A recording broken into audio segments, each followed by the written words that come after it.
সন্তান নেওয়ার সিদ্ধান্ত নিলে কয়েক মাস আগে থেকেই কিছু প্রস্তুতি নেওয়া প্রয়োজন। এতে গর্ভবতী হওয়ার সম্ভাবনা বাড়ে, আর মা ও বাচ্চার সুস্বাস্থ্যের জন্য এই প্রস্তুতি খুব গুরুত্বপূর্ণ। ভিটামিন খাবেন, কি খাবার খাবেন, কোন খাবার এড়িয়ে চলবেন, কোন টেস্ট করানো দরকার, কোন টিকা নিতে হবে, ডাক্তার দেখানো প্রয়োজন কিনা, এমন সব বিষয় গুছিয়ে 10টা পয়েন্টে আলোচনা করব।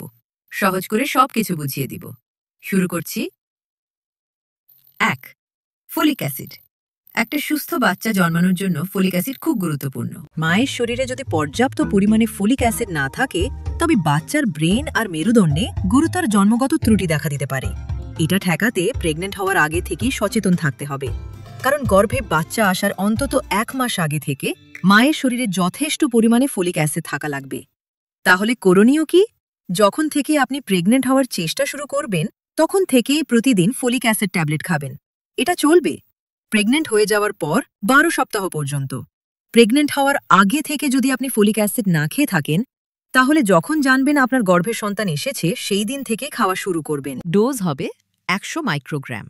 কিছু ক্ষেত্রে বেশি ডোজে খাওয়া লাগতে পারে, যেমন এই কারণগুলো থাকলে। এগুলোর কোনোটা আপনার সাথে মিলে গেলে একজন ডাক্তারের সাথে পরামর্শ করবেন যে আপনার জন্য বেশি ডোজে ফলিক অ্যাসিড লাগবে কিনা। কিছু খাবারেও ফলিক অ্যাসিড আছে, যেমন পালং শাক, পাতাকপি ইত্যাদি। কিন্তু প্রেগন্যান্সির জন্য যতখানি ফলিক অ্যাসিড প্রয়োজন সেটা শুধুমাত্র খাবার থেকে নেয়া মুশকিল। তাই আলাদা করে ফলিক অ্যাসিড ট্যাবলেট খাওয়া প্রয়োজন। 2. টিকা। আপনার যদি কোনো টিকা নেয়া বাকি থাকে, সেগুলো এখন নেয়ার ব্যবস্থা করুন।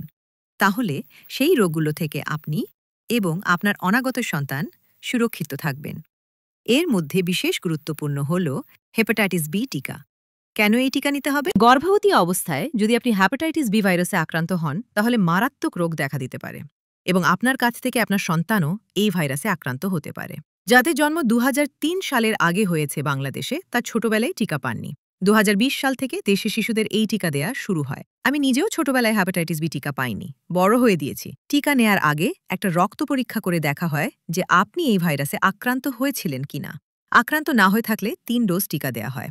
পুরো কোর্স কমপ্লিট হতে কয়েক মাস সময় লাগে, তাই টিকা না দেয়া থাকলে নেয়ার ব্যবস্থা করুন। গর্ভবতী অবস্থায়ও এই টিকা নেওয়া যেতে পারে। এটা ছাড়াও ছোটবেলায় কোনো টিকা না দেয়া হয়ে থাকলে সেই ব্যাপারে চিকিৎসকের সাথে আলাপ করুন। যেমন 2 ডোজ টিকা না দেয়া থাকলে গর্ভের শিশুর রুবেলা এতে আক্রান্ত হতে পারে, ফলে তার হার্ট, ব্রেন, চোখ, কানে সমস্যা হতে পারে, এমনকি গর্ভপাত হতে পারে। এই টিকা গর্ভবতী নারীদেরকে দেয়া যায় না, তাই আগে থেকেই নিয়ে নিতে হয়। টিকা নেয়ার পর 1 মাস পর্যন্ত বাচ্চা নেয়া থেকে বিরত থাকতে হয়। 3. আয়রন। আমাদের দেশে অনেক মেয়ে আয়রনের অভাবে রক্ত স্বল্পতায় ভোগে, কিন্তু অনেকেই জানেন না যে তারা এই রোগটিতে ভুগছেন। খাবারে পর্যাপ্ত পরিমাণে আয়রন না থাকায় মাসিকের সাথে রক্ত যাওয়া সহ বিভিন্ন কারণে আয়রনের অভাব হতে পারে। গর্ভাবস্থায় এই রোগ থাকলে নানা জটিলতার সৃষ্টি হতে পারে। প্রিম্যাচিওর বাচ্চা হওয়া, বাচ্চার ওজন কম হওয়া, মৃত বাচ্চা জন্মানোর ঝুঁকি বেড়ে যেতে পারে।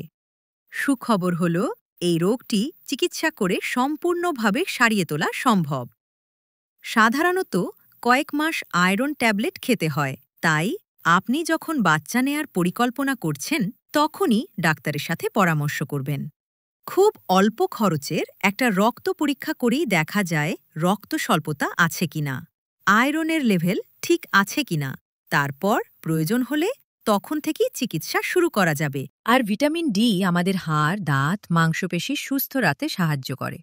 গর্ভের বাচ্চার হাড়, দাঁত সহ বিভিন্ন অঙ্গে সুস্থ গঠনের জন্য ভিটামিন ডি প্রয়োজন। কিন্তু আমাদের অনেকের শরীরে এই ভিটামিন ডি এর অভাব রয়েছে। 2009-10 সালে একটা জাতীয় জরিপে দেখা যায় যে বাংলাদেশে প্রতি 4 জনে একজন নারীর ভিটামিন ডি এর ঘাটতি আছে।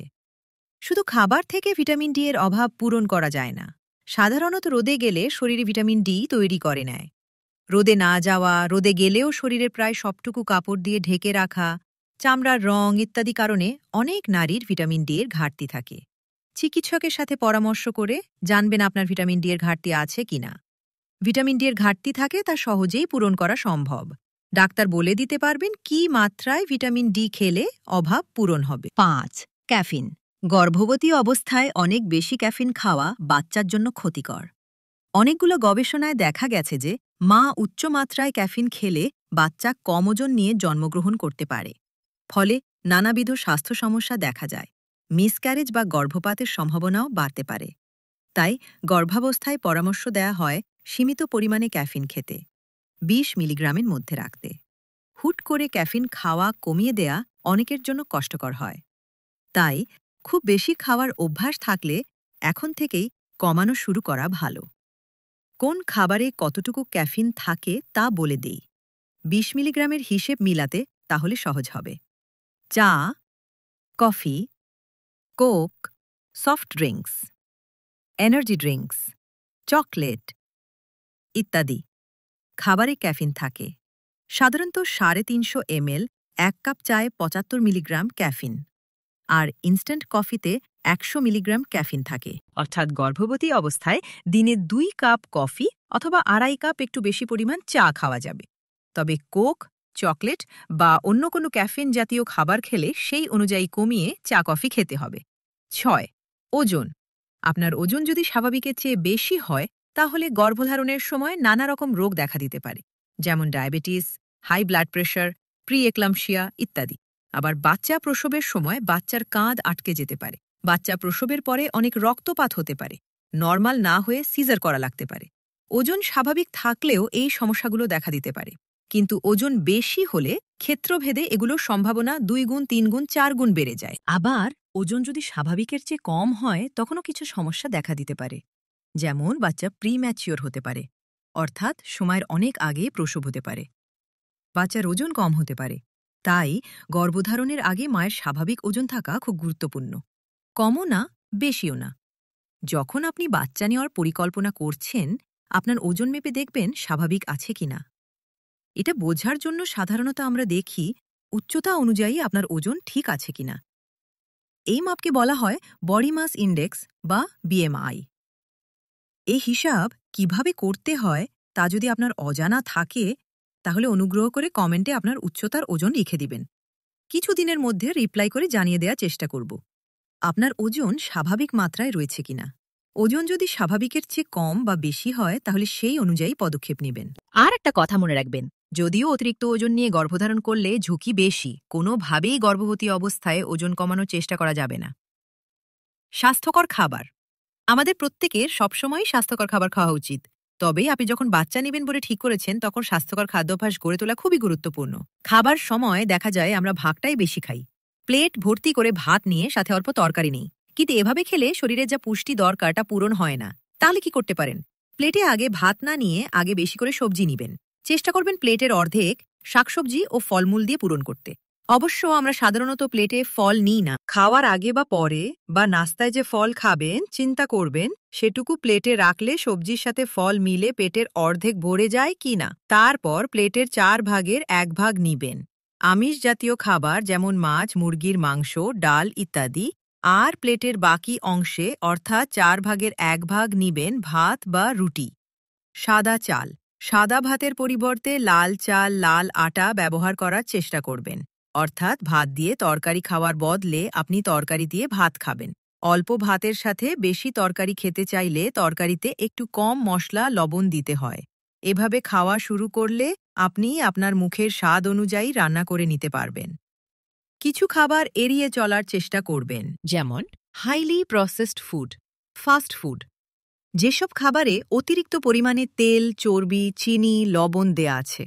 বাসায় রান্না করা খাবারে আমরা যেই পরিমাণে লবণ, চিনি বা তেল দেই, অনেক প্রক্রিয়াজাত খাবারে তার চেয়ে কয়েক গুণ বেশি পরিমাণে দেয়া হয় সুস্বাদু করবার জন্য। তাই বাইরে থেকে কিছু কিনে খাওয়ার আগে এগুলো দেখে নেওয়ার চেষ্টা করবেন। মোট কথা, যখন আপনি বাচ্চা নেওয়ার পরিকল্পনা করছেন একটা ব্যালেন্স ডায়েট বা সুষম খাবার খাওয়ার চেষ্টা করবেন। গর্ভধারণের পরে খাবারে কিছু বিধি নিষেধ আছে, যেমন কলিজা খেতে আমরা মনে করি কারণ এতে ভিটামিন এ থাকে, যা বাচ্চার জন্য ক্ষতিকারক হতে পারে। গর্ভধারণের পরে এইসব বিধিনিষেধ নিয়ে আমি আলাদা একটা ভিডিও করার চেষ্টা করব। ৮. শরীরচর্চা। গর্ভধারণ, বাচ্চা প্রসব একটা লম্বা জার্নি। এই ধকলের জন্য শরীরকে প্রস্তুত করতে পারেন ব্যায়াম করার মাধ্যমে। এটার অনেকগুলো সুবিধে আছে। প্রেগনেন্ট হওয়ার সম্ভাবনাকে বাড়িয়ে দিতে পারে। গর্ভাবস্থায় বিভিন্ন রোগ যেমন প্রি অ্যাক্লাম, জেস্টেশনাল, ডায়াবেটিস হওয়ার ঝুঁকি কমাতে পারে। আবার এই সময়টাতে অনেকেরই মন খারাপ লাগে, অস্থির লাগতে থাকে। টেনশন কমাতে মন ভালো করতেও সাহায্য করতে পারে। ব্যায়াম নয়, ধূমপান নারী পুরুষ উভয়েরই বাচ্চা জন্মদানে ক্ষমতার উপর বিরূপ প্রভাব ফেলতে পারে। ধূমপান গর্ভবতী মায়ের আশেপাশে যদি কেউ ধূমপান করে তাহলে জন্মের সময় বাচ্চার ওজন কম হওয়ার সম্ভাবনা বেড়ে যায় 20%। তাই পরিবারে কেউ যদি ধূমপান করে সেটা এখন বন্ধ করতে হবে। ধূমপান কিভাবে ত্যাগ করবেন সেটা নিয়ে আমি আরেকটা ভিডিও করেছি, উপরে আর নিচে ক্যাপশনে লিংক দিয়ে দিব, চাইলে দেখে নিতে পারে। 10 রোগ নিয়ন্ত্রণ। গর্ভধারণের সময় কিছু রোগ থাকলে তা নিয়ন্ত্রণে আনা প্রয়োজন। তাই ভালো হয় একজন ডাক্তারের সাথে তখন পরামর্শ করে নেয়া আপনার স্বাস্থ্যের অবস্থা কেমন, ডায়াবেটিস, উচ্চ রক্তচাপ, খিঁচুনি ইত্যাদি আছে কিনা, থাকলে সেটা কিভাবে নিয়ন্ত্রণে রাখা যায়। পরিবারের কার কি অসুখ আছে, যে ওষুধ খাচ্ছেন তার কোনো পরিবর্তন লাগবে কিনা, আগের প্রেগন্যান্সিতে কোনো সমস্যা হয়ে থাকলে সেই আলোকে এখন কিছু করা লাগবে কিনা। মোট কথা, সুস্থ প্রেগন্যান্সি এবং সুস্থ বাচ্চা জন্মদানে যা যা করা লাগবে সেই সম্বন্ধে আপনার পরিস্থিতি অনুযায়ী তিনি পরামর্শ দিবেন। কোনো কিছু নিয়ে যদি তিনি আলাপ না করেন বা কথার মধ্যে চলে না আসে তখন আপনি সেই ব্যাপারে জিজ্ঞেস করতে পারেন। গাইড হিসেবে আমি যে কথাগুলো বললাম সেগুলো মাথায় রাখবেন।